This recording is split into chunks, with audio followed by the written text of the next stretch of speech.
Tanse, I'm Krista Nachkate. Welcome to APTN National News. Thank you for joining us.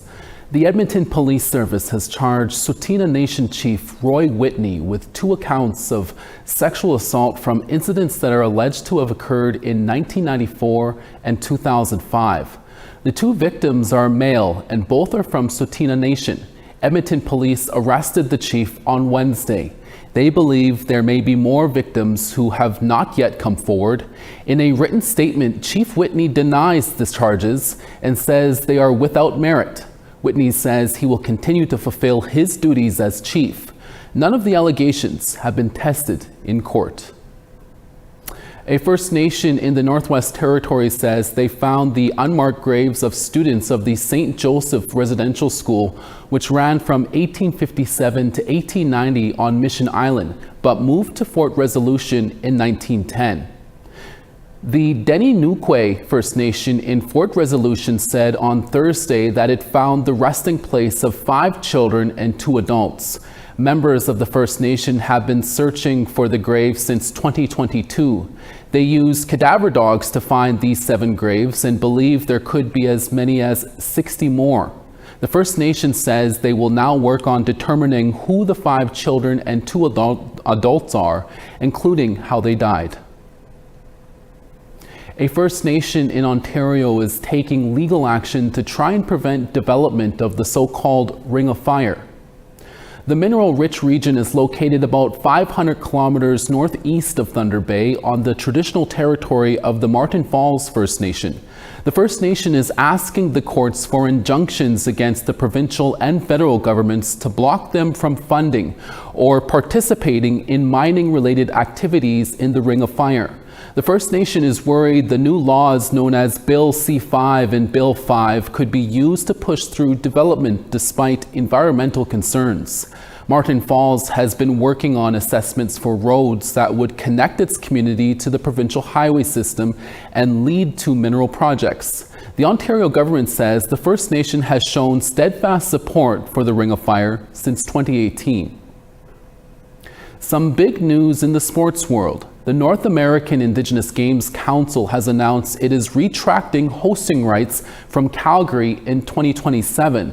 The NAG Council says it made the difficult decision to withdraw the hosting rights after a period of deep reflection and careful consideration.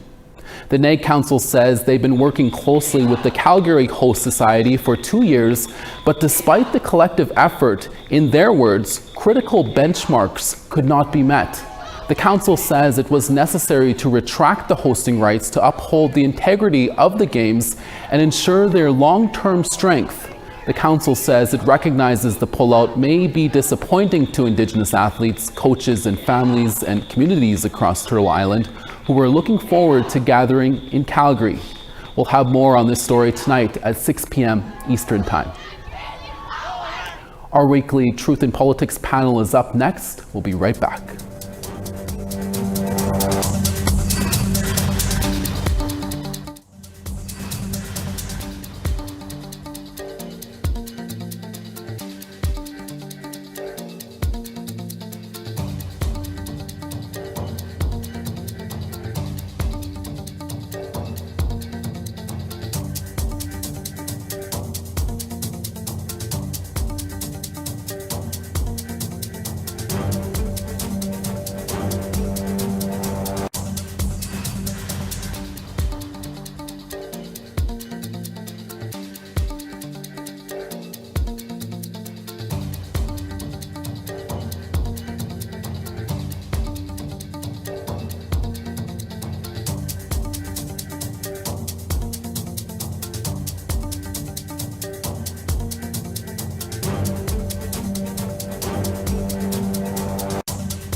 Welcome back.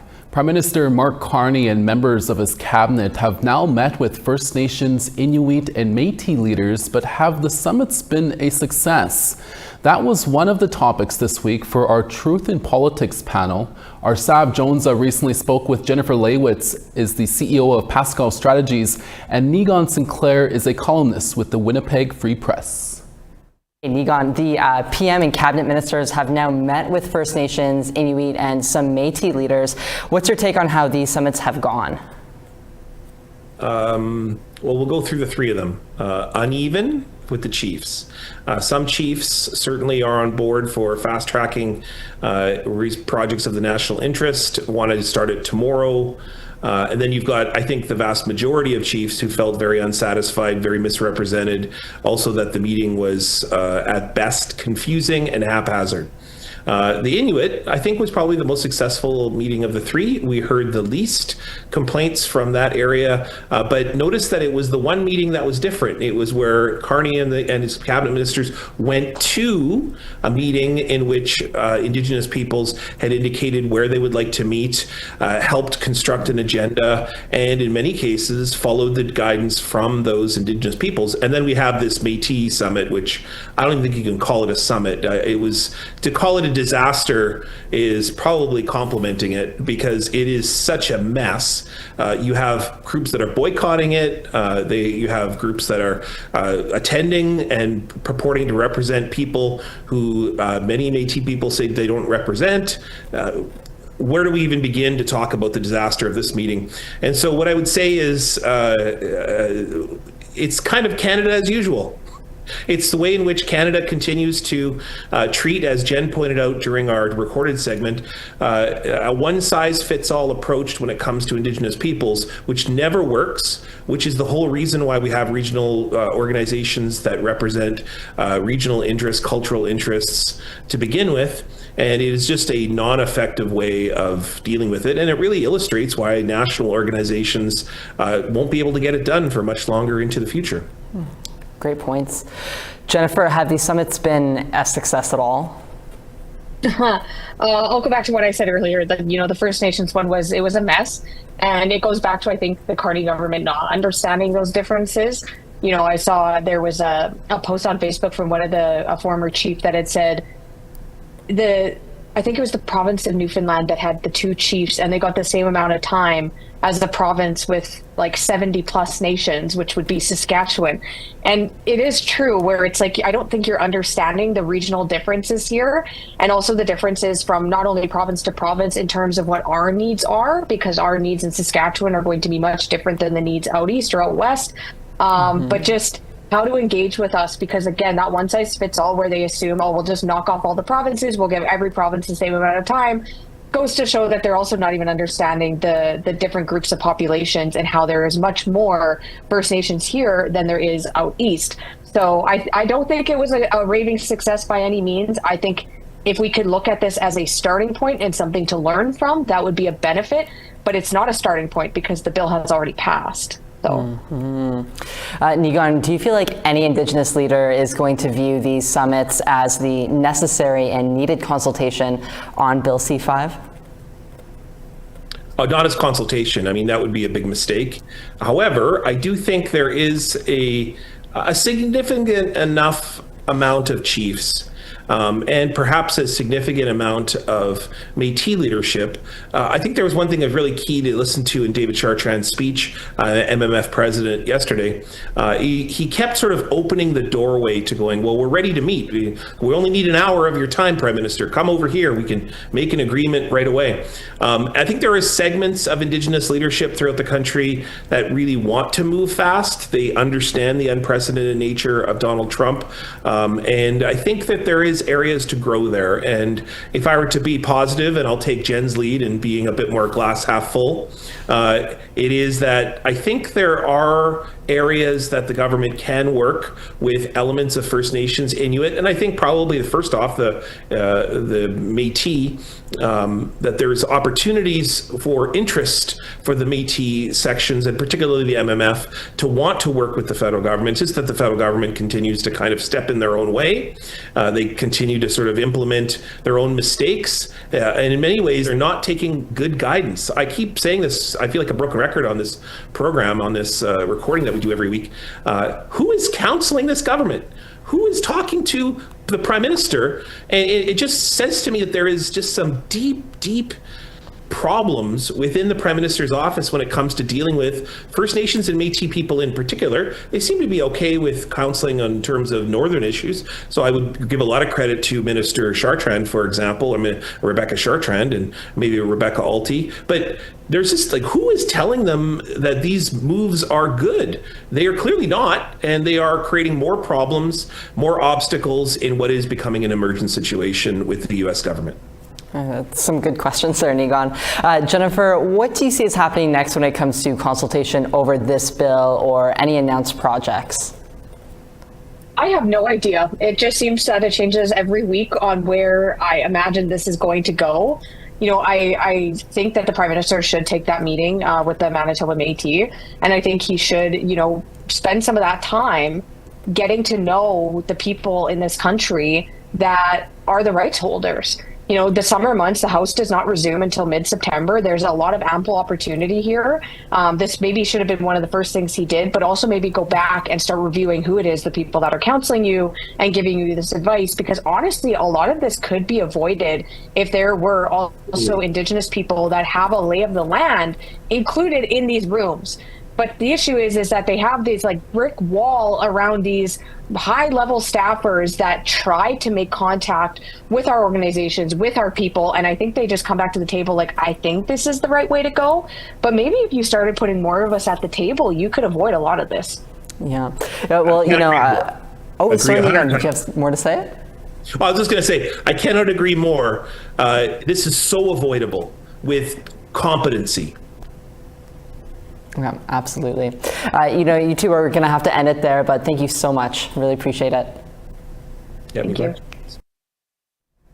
And that meeting between Prime Minister Mark Carney and a number of Métis nations wrapped up in Ottawa on Thursday afternoon, even though one of the largest organizations, the Manitoba Métis Federation, chose to boycott the meeting. It didn't seem to damper the enthusiasm of the nations that did take part. APTN's Fraser Needham has that story. Métis Nation of Ontario President Margaret Froh was all smiles as she approached the microphones for a post-summit press conference Thursday afternoon. She says it is clear the Carney government wants to work with Métis governments on economic projects, and they in turn want to take part. We had a wonderful tone in the meeting. It was very respectful. As I said, all of the Métis leaders had an opportunity to speak and ask questions and offer their comments, as did the ministers. Some really good dialogue, questions asked back and forth.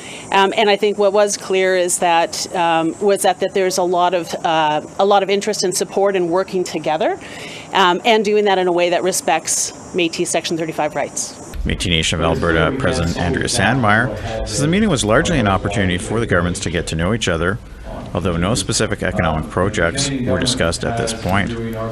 Today was focused on C5, the implementation of it, and the Indigenous Advisory Committee and the Major Projects Office and those things. That's what it was about.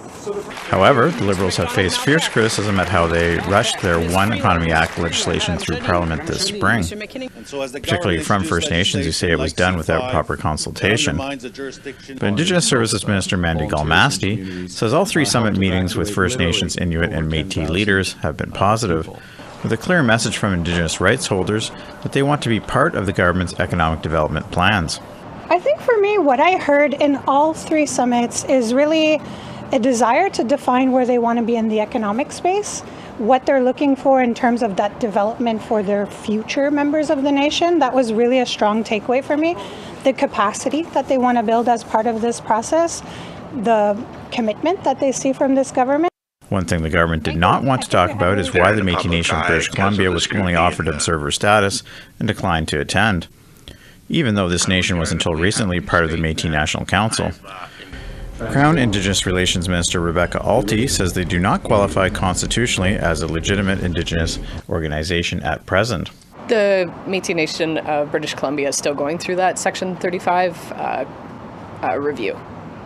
Yeah. The government says it plans to have a Major Projects Office and Indigenous Advisory Council in place by Labor Day. Fraser Needham, APTN National News, Ottawa. We now want to tell you about this week's 3 web poll questions.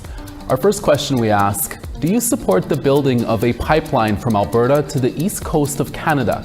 You can vote yes or no. Our second question we ask, should cannabis shops on reserves be subject to federal laws? And your answers are yes, no, or unsure.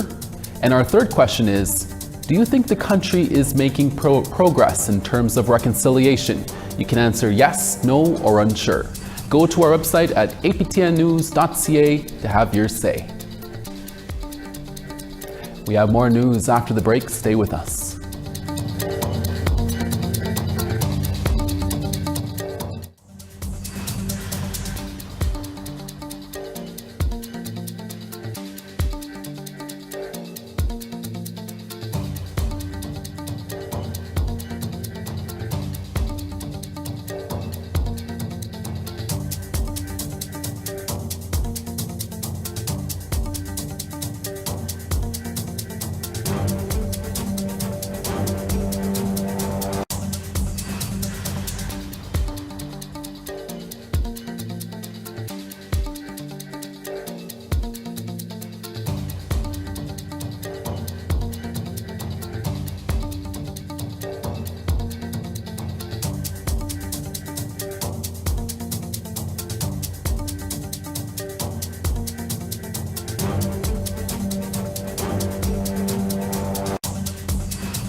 Starting on the East Coast, St. John's 22, Charlottetown 25 and sunny.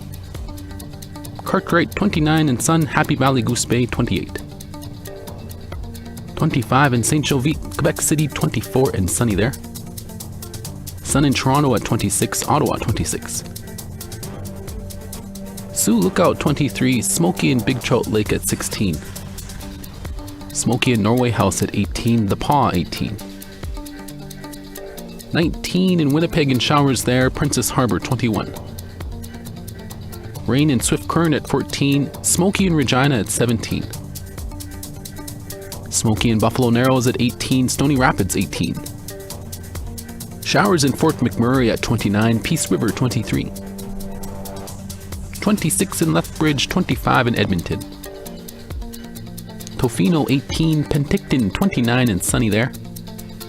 Showers in Prince Rupert at 14, Prince George 20 and sunny. Sun in Whitehorse at 18, Watson Lake 18. Wrigley 16, Yellowknife sunny there and 19. Sunny in Sax Harbor at 9, Tuktoyaktuk 16. Baker Lake 7, Chesterfield 11. And showers in Clyde River at 4, Aglulik 4 as well. The White Raven Healing Center in Regina, Saskatchewan has recently hosted a conference for Indigenous youth this week with the hopes that the youth will leave the two-day event inspired. CTV's Mick Fable has that story. More than 100 young Indigenous people gathered in Regina, focused on culture, empowerment, and healing at the first ever Your Power Within Youth Conference. Attendees were able to sit and listen to local presenters, sharing their stories on finding their path and calling. We wanted facilitators and speakers that will inspire and encourage them that there is a better life, a healthier life, and that they have a community that cares for them. White Raven Healing Center is hosting the two-day event.